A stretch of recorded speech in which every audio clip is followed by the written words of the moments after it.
हरिओम। आज आपणे हिंदी विषय भणीशुं। हिंदी विषय में आपणे सही शब्दों की पहचान एटले के साचा शब्दोनी ओळखमां आगळ अभ्यास करीशुं। तेनी पहेला આગલા ક્લાસમાં આપણે છેલ્લે જે હિન્દી શબ્દ સામે તેના ગુજરાતી શબ્દ લખ્યા છે તેનું આપણે એકવાર અભ્યાસ કરીએ। રાજા એટલે રાજા, રાણી એટલે રાણી, રાજકુમાર એટલે રાજકુમાર। હવે જુઓ આ ચિત્રમાં શેનું ચિત્ર છે? તો કે આ ચિત્ર શેનું છે? તો કે સૂર્યનું। તો તેની સામે ત્રણ શબ્દ આપેલ છે। કયા કયા? તો કે તારા એટલે તારા, ચંદ્રમા એટલે ચંદ્રમા અને સૂર્ય એટલે સૂર્ય। તો તમે રાજકુમાર શબ્દ લખાઈ જાય પછી નીચે લખો તારા, તારા એટલે તારા, ચંદ્રમા એટલે ચંદ્રમા એટલે શું થાય? ચંદ્રમા એટલે ચંદ્રમા।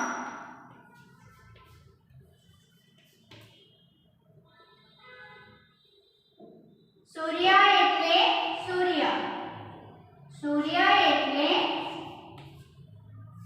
સૂર્ય।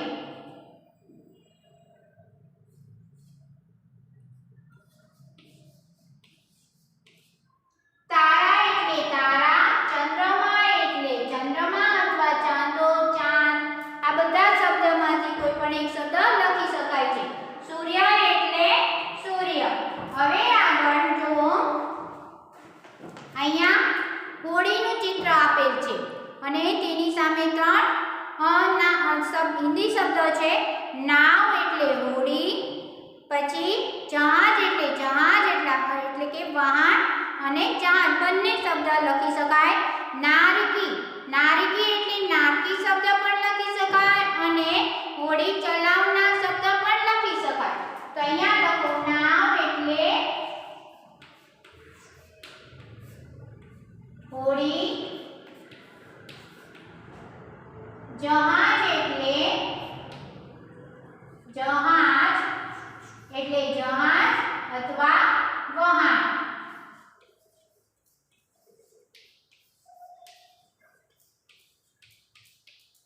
नारकी एटले नारकी अथवा नाव होड़ी चलावनार।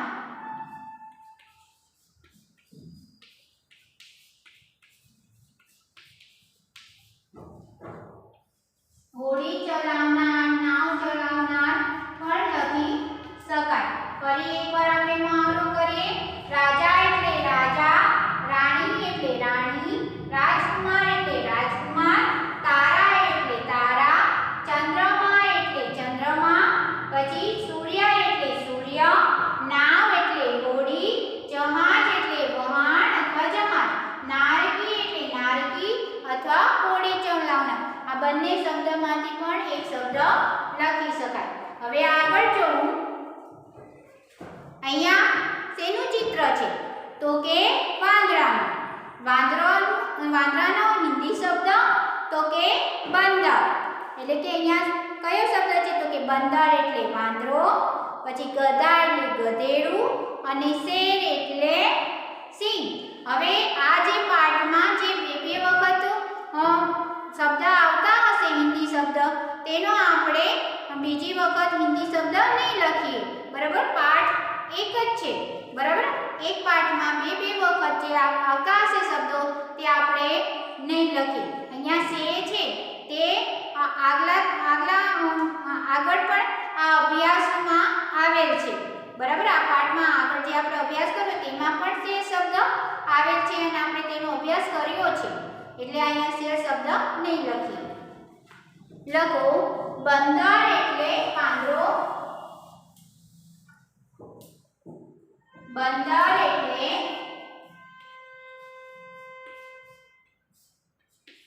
વાંદરો, ગધા એટલે ગધેડું, ગધેડું, ગધા એટલે ગધેડું, બરાબર. બંદર એટલે વાંદરો, ગધા એટલે ગધેડું. હવે અહીંયા જુઓ શેનું ચિત્ર છે? સફરજનનું. સફરજનને હિન્દી શબ્દ કયો છે?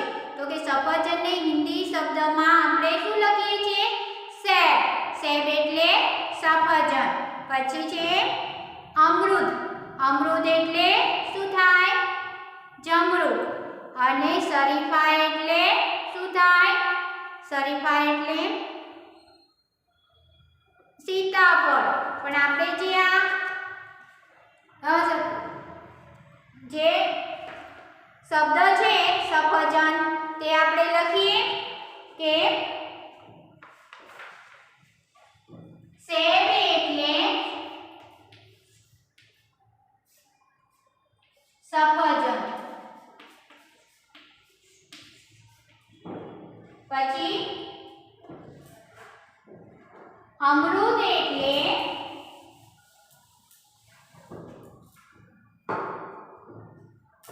જમરૂખ. અમૃત એટલે જમરૂખ. શરીફા એટલે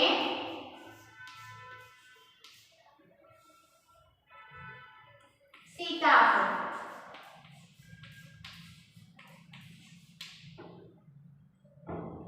હવે જો ગાડીનું ચિત્ર છે તેની સામે 3 હિન્દી શબ્દ આપેલ છે.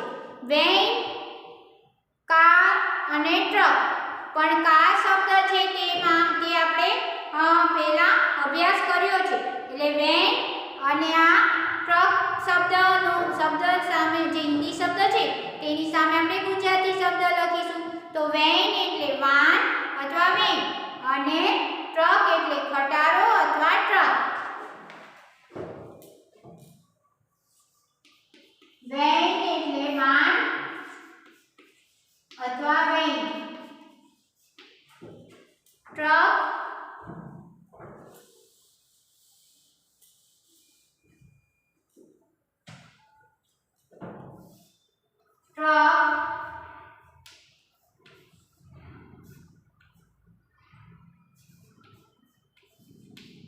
એટલે ટ્રક અથવા ખટારો.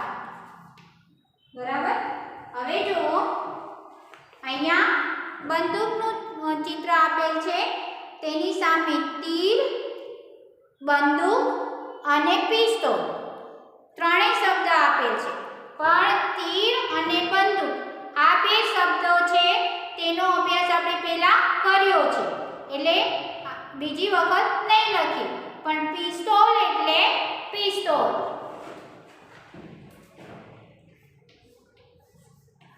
પિસ્તોલ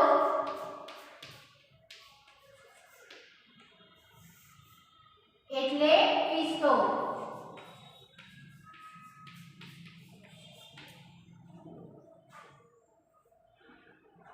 પિસ્તોલ એટલે પિસ્તોલ.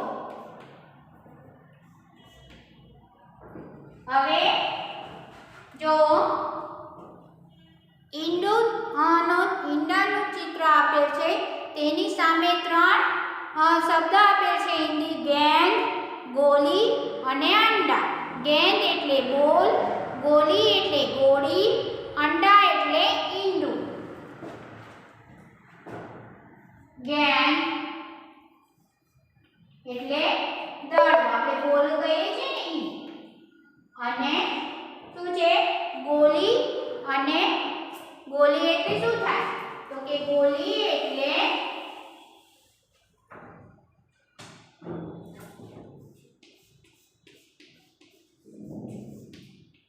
ગોળી. ગોલી એટલે ગોળી. અંડા એટલે ઈંડું. અંડા એટલે ઈંડું. બરાબર. હવે જો ગુલાબનું ચિત્ર આપેલ છે તેની સામે 3 શબ્દ છે. કયા શબ્દ છે? હિન્દી શબ્દ. કમલ, ગુલાબ અને ગેંડા. બરાબર. પણ અહીંયા જે ગુલાબ શબ્દ છે તે બીજી વખત આપેલ છે એટલે તેનો અભ્યાસ આપણે નહીં કરીએ. એટલે કે આપણે તેનો બીજી વખત હિન્દી શબ્દ સામે તેનો ગુજરાતી શબ્દ નહીં લખીએ, પણ કમલ એટલે કમળ અને ગેંદા એટલે ગલગોટો આપણે તેનો હિન્દી શબ્દ સામે ગુજરાતી શબ્દ લખીએ. કમલ એટલે કમળ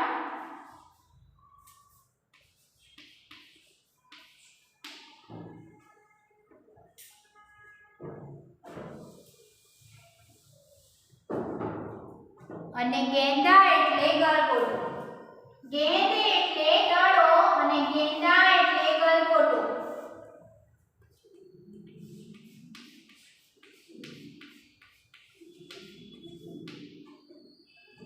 હવે જો અહીંયા ઘડિયાળ છે પણ કઈ છે? કાંડા ઘડિયાળ. એટલે અહીંયા ત્રણ તેના શબ્દ કઈ આપેલા છે? હિન્દી શબ્દ આપેલા છે. કલાઈ ઘડી, દીવાલ ઘડી और टेबल घड़ी. कलाई घड़ी એટલે કાંડા ઘડિયાળ, દીવાલ ઘડી એટલે દીવાલ ઘડિયાળ અને ટેબલ ઘડી એટલે ટેબલ ઘડિયાળ.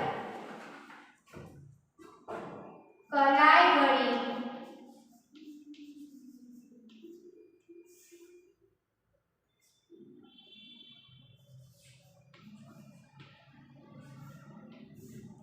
એક કાંડા ઘડિયાળ,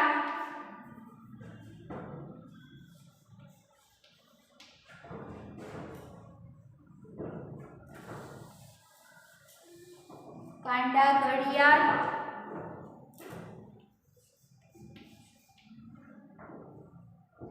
દીવાલ ઘડી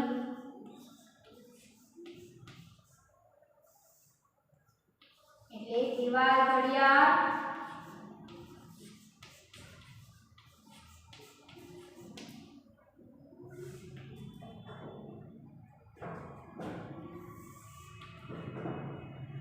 અને ટેબલ ઘડી. ટેબલ ઘડી દીવાલ ઘડી તો લખવાનું ભૂલી ગયા, તો અહીંયા ઘડી લખશું તો દીવાલ ઘડી થશે ને. તો આખું શબ્દ આ રીતે લખાશે દીવાલ ઘડિયાળ.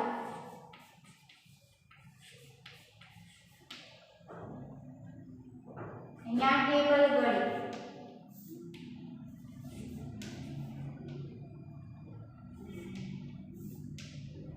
તો ટેબલ ઘડિયાળ.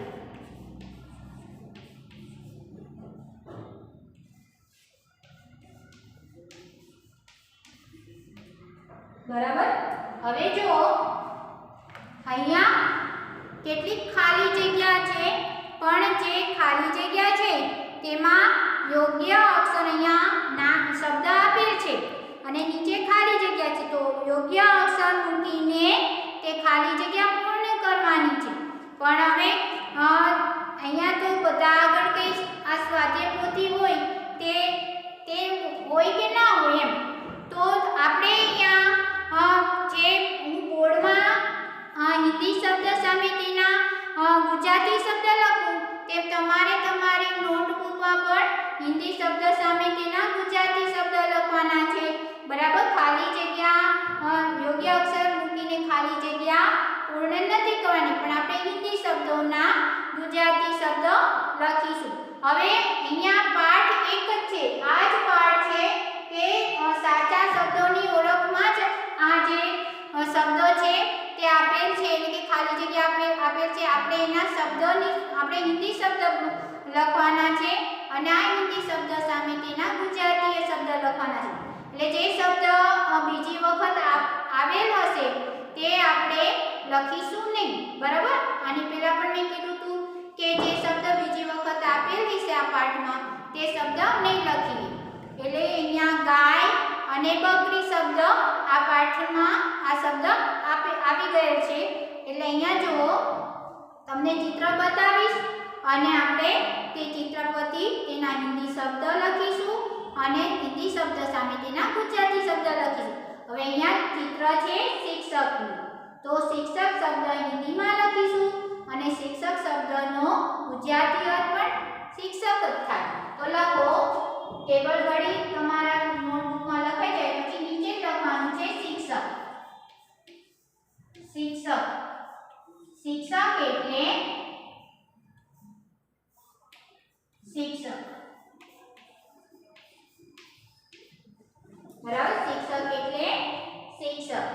પછી છે જો પુલિસ, પુલિસનું ચિત્ર છે, ઉપર નામ આપેલ છે પુલિસ એટલે પોલીસ, પુલિસ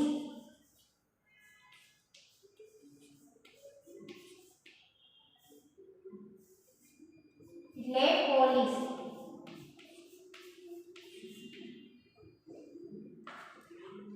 પછી છે જો માટીમાંથી વાસણ કોણ બનાવે છે? ખબર છે? માટીના વાસણ કોણ બનાવે છે? તો કે કુંભાર. ને કુંભારને હિન્દીમાં શું કહેવાય? કુમ્હાર. શું લખાય? કુમ્હાર. તો લખો કુમ્હાર, કુમ્હાર. કુમ્હાર એટલે કુંભાર. બરાબર. ફરી એકવાર આપણે મહાવરો કરી જઈએ. ગોળી એટલે ગોળી, અંડા એટલે ઈંડું, કમળ એટલે કમળ, ગેંડા એટલે ગલગોટો, કલાઈ ઘડી એટલે કાંડા ઘડિયાળ, દીવાલ એટલે દીવાલ ઘડિયાળ, ટેબલ એટલે ટેબલ ઘડી એટલે ટેબલ ઘડિયાળ, શિક્ષક એટલે શિક્ષક, પોલીસ એટલે પોલીસ, કુમ્હાર એટલે કુંભાર. બરાબર. હવે આગળ અભ્યાસ કરીએ.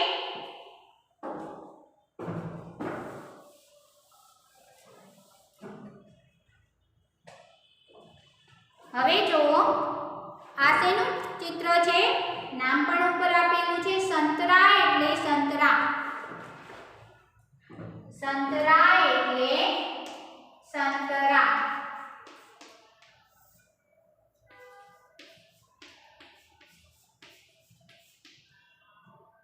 પછી શેનું ચિત્ર છે? સંતરા પછી મટર. શેનું છે?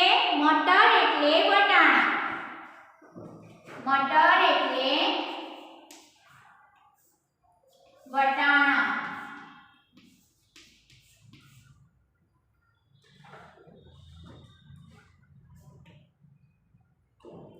મટર પછી શેનું ચિત્ર છે? સેબ. સેબ એટલે સફરજન, જે પહેલા આપણે આ શબ્દનો અભ્યાસ કર્યો છે. પછી છે અમૃત. અમૃત એટલે જમરૂક. આ શબ્દનો પણ આપણે પહેલા અભ્યાસ કર્યો છે. પછી છે અંગૂર. અંગૂર એટલે દ્રાક્ષ, અંગૂર એટલે દ્રાક્ષ. પછી છે અંગૂર પછી છે લૌકી. લૌકી એટલે દૂધી,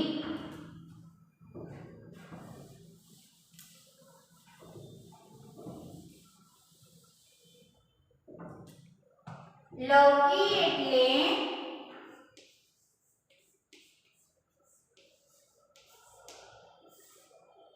દૂધી.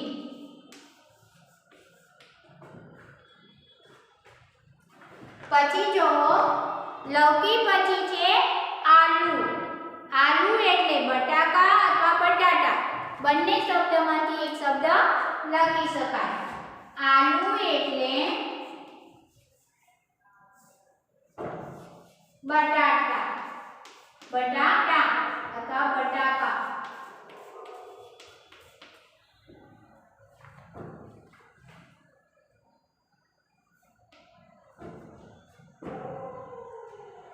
પછી જો કયું શાકભાજીનું ચિત્ર છે? બેંગન. બેંગન એટલે રીંગણ. આ શબ્દનો પણ આપણે અભ્યાસ કર્યો છે. પછી છે ભેંસ. ભેંસ એટલે ભેંસ, ભેંસ એટલે ભેંસ.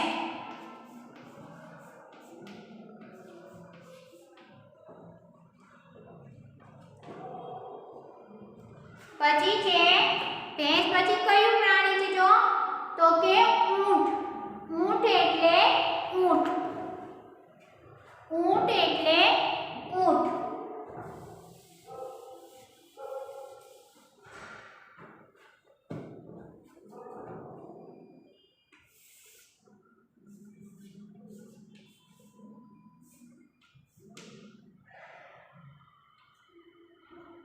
ઊંટ એટલે ઊંટ.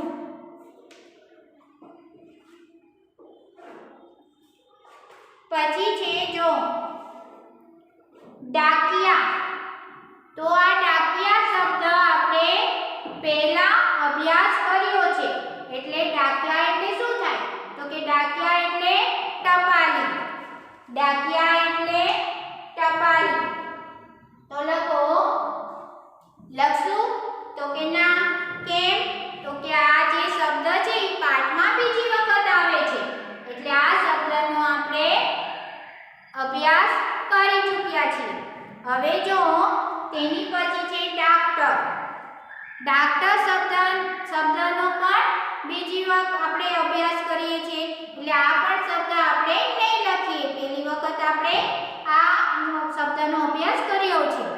હવે જો ડાક્ટર પછી છે દરજી.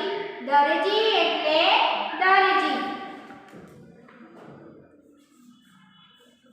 દરજી એટલે દરજી.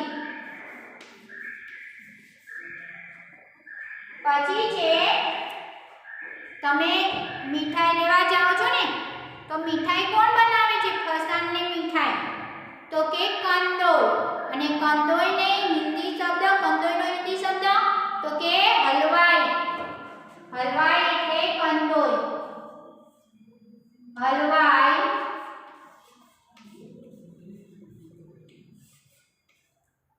એટલે કંદોઈ. બરાબર.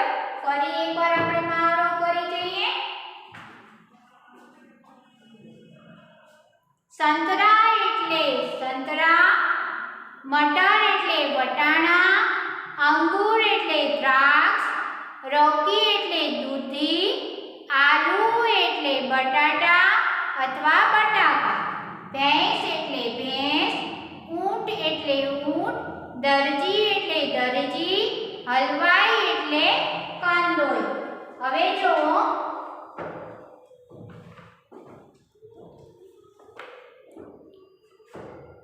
લાકડું કોણ છીલે? લાકડાનું ફર્નિચર કોણ બનાવે? કોણ બનાવે? સુથાર બનાવે ને. તો સુથાર શબ્દનો હિન્દી શબ્દ બઢઈ. બઢઈ એટલે સુથાર.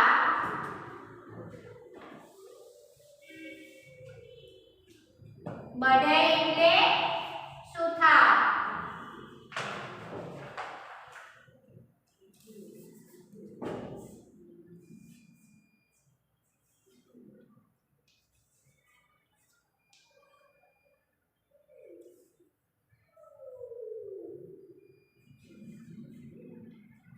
બઢઈ એટલે સુથાર.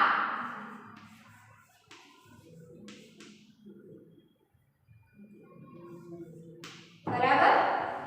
હવે જો અહીંયા એક બાજુ ચિત્ર આપેલ છે અને એક બાજુ તેના નામ આપેલ છે. પણ આ નામ છે તે આડાઅવળા છે. એટલે કે આપણે જોડકા જોડવાના છે. તમારી આગળ તો સ્વાધ્યાય પોથી છે નહીં, અને હોય તો તમે જોડી શકો છો.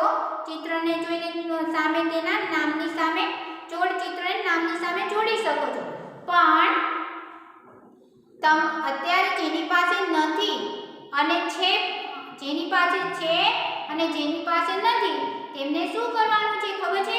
તેમને હિન્દી શબ્દ સામે તેનો ગુજરાતી શબ્દ લખવાનો છે. જેમ હું બોર્ડમાં લખું ને તેમ તમારે પણ તમારી નોટમાં હિન્દી શબ્દ સામે તેનો ગુજરાતી શબ્દ લખવાનો છે. એટલે અહીંયા બઢઈ એટલે કે સુથાર. પછી નીચે લખો ડીબિયા. ડીબિયા. ડીબિયા એટલે ડબ્બો.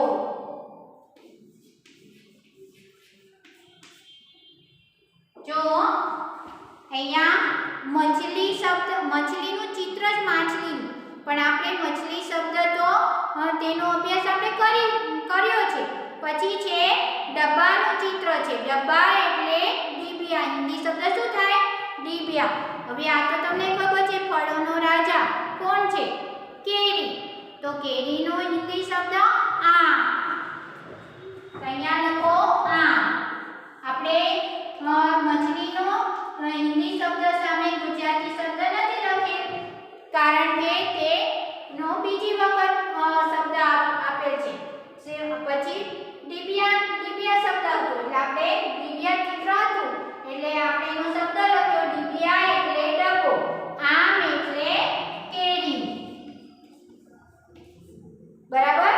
ફરી એકવાર મહાવરો કરી જઈએ.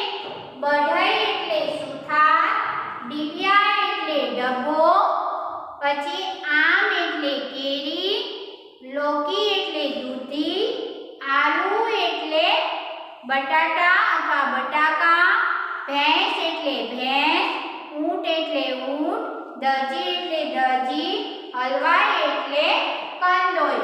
હવે જુઓ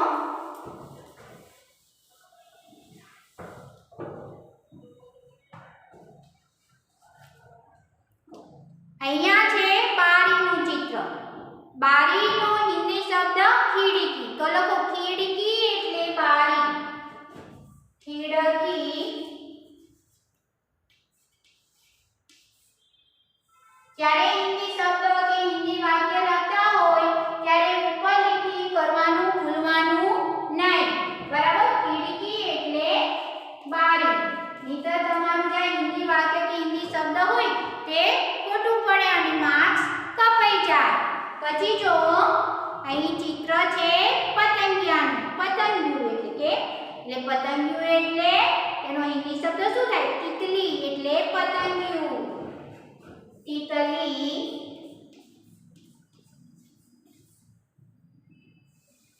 એટલે પતંગિયું.